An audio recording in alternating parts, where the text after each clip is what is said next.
Europe is stunning, but so are the scammers. Let's talk about the sneaky tricks they use to scam us as tourists. Hi, my globetrotting friends. I'm Makana. Today we're going to talk about the different types of scams that you'll often see in Europe. The first one is probably the most common, and that's the pickpocket. Usually pickpocketers work in teams and they hang around touristy spots and on buses and subways. When you are in a touristy place, make sure that you are always very aware of where your belongings are. The second scam is the fake petition.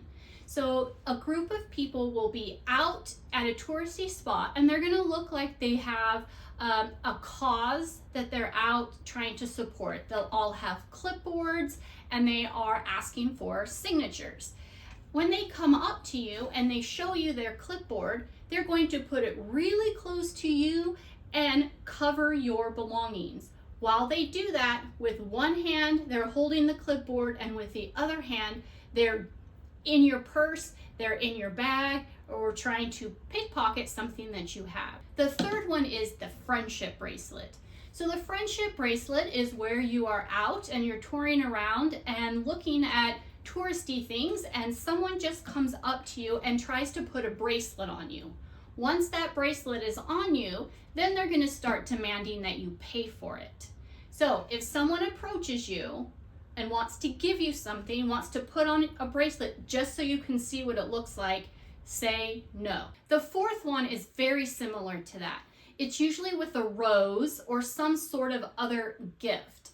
They will hand you a rose, and if you take it or touch it, then they'll all of a sudden get very persistent that you pay for the rose. Even if you try to give it back to them, they'll say, no, you took it, it's yours, you need to pay me for it. If you are with other people in your group, a lot of times they will guilt that person into saying, oh, you need to buy this, you need to buy this as a gift. So be aware and look for people that are handing out things for free, because they'll actually try to get you to pay for it. The fifth scam is called the turkey drop scam. So what that is that a scammer will walk by you and drop something near you. A piece of jewelry, a credit card, some money, whatever, and they'll pick it up and say, oh, I think you dropped this. And because you're concerned about that, and that's kind of caught you off guard, and you're like looking at it and you're like, no, I don't think that's mine, a scammer's partner will come up on the other side of you and pickpocket you. Another way they can do that is if you take the item from them and looking at it and you're like, yeah, I don't think this is mine, then they'll start to cause a scene saying, you stole that from me, you better give it back to me. And again, while they're causing a scene, they have a partner that's coming up on the other side of you that is going to pickpocket you. The sixth scam is called a spill or bump. So sometimes a scammer will bump into you. First of all, if someone harshly bumps into you, you need to be aware that they're probably trying to cause you to be distracted so they can pickpocket you. But sometimes what they'll do is accidentally spill something on you. So as they're trying to clean up the ketchup, or if they're like, oh, I saw a bird poop on you, let me help you clean that off. Well, they're helping you and you're being distracted of trying to get off the ketchup or the mustard or the coffee they spilled on you. One of their accomplices will come up on the other side and then they'll start going through your belongings, pickpocketing you. The seventh one is a fake police officer. Sometimes in touristy spots, there's a lot of police officers and a lot of security officers that are there to help in the very touristy places. But some of them are actually scammers.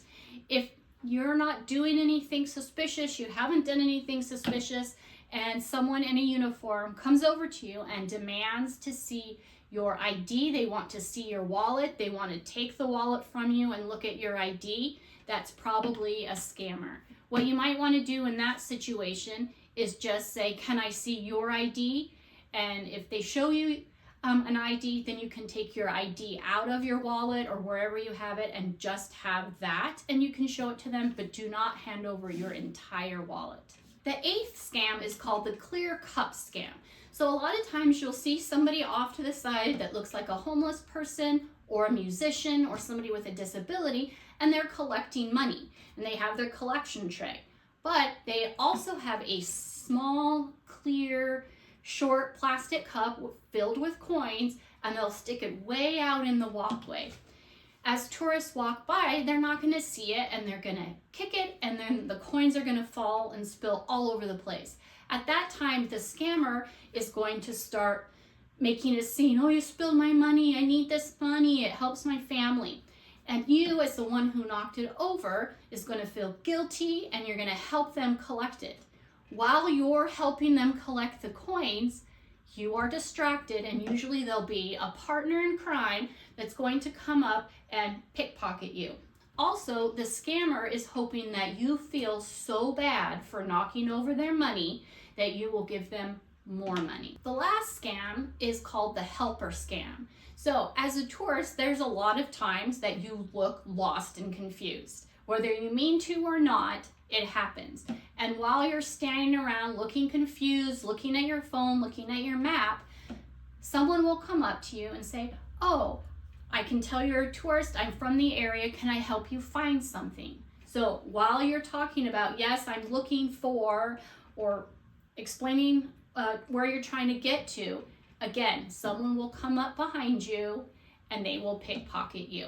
Stay tuned for an upcoming video where I'm going to talk about how to keep all of your stuff safe on you while you're traveling around. So stay tuned for that. If you want to learn more about different types of scams that happen mostly in Europe, there's a link below in the box and you can click it, and I will send you my newsletter with a lot of different types of scams and then what you can do to keep yourself safe. All right, guys, keep classy, stay sassy, and keep globetrotting. See you next time.